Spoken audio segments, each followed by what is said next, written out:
Today we are going to look at how we are going to represent knowledge using predicate calculus, and we are going to identify how we can do resolution using the predicate calculus.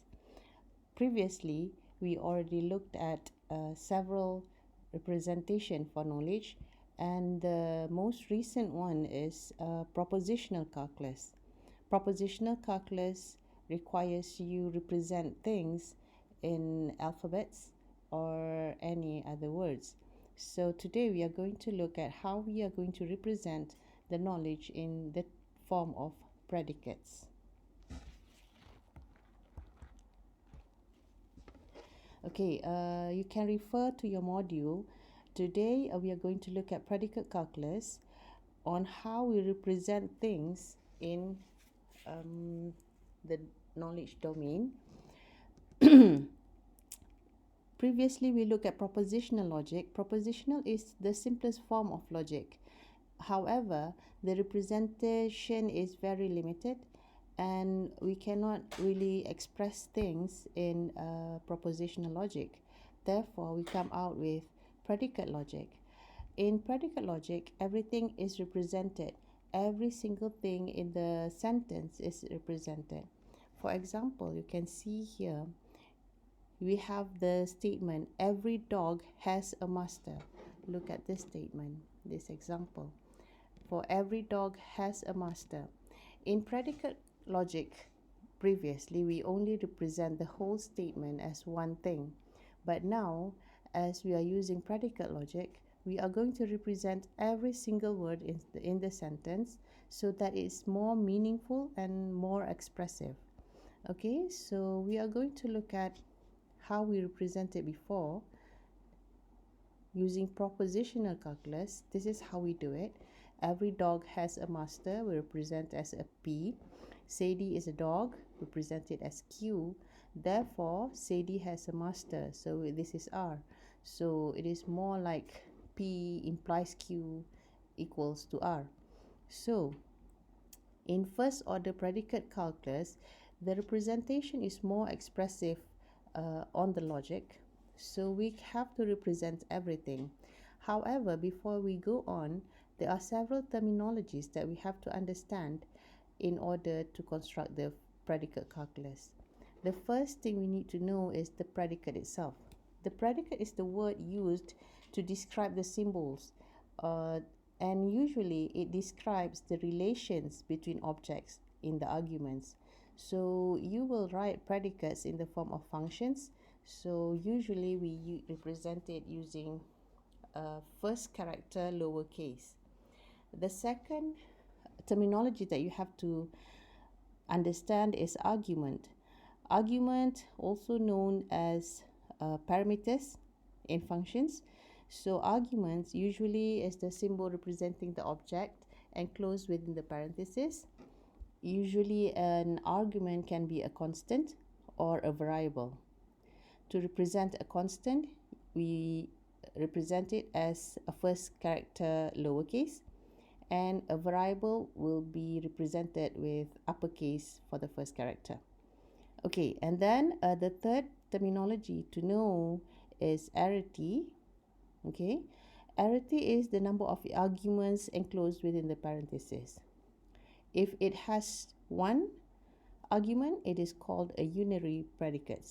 Arity is equal to 1. If you have two arity, then we call it as a binary predicates. Okay, the last thing here is constant. Constant is the set of names used to refer to particular objects. So these symbols expressions are always first character lowercase. Okay, variable are always represented as an uppercase character. And the last thing is quantifier. A variable quantifier is used to constrain the meaning of a sentence. We have two types of quantifiers that we're going to look at. One is universal quantifier, and the other one is existential quantifier. When we talk about universal quantifier, we are trying to represent every single element in the domain. if we look at existential quantifier, it only talks about one or more elements. So this is how you quantify the variable and you give a constraint of the meaning.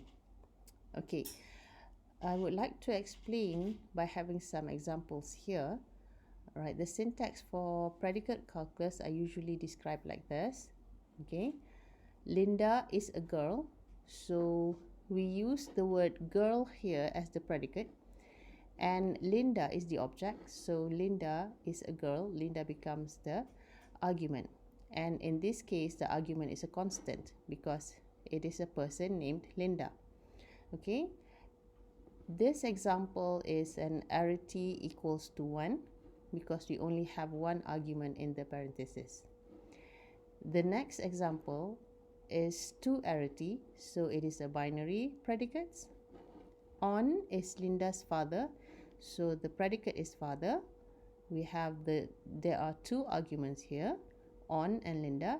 Be careful of how you write the arrangement of this argument because it will change the meaning if the sequence are different.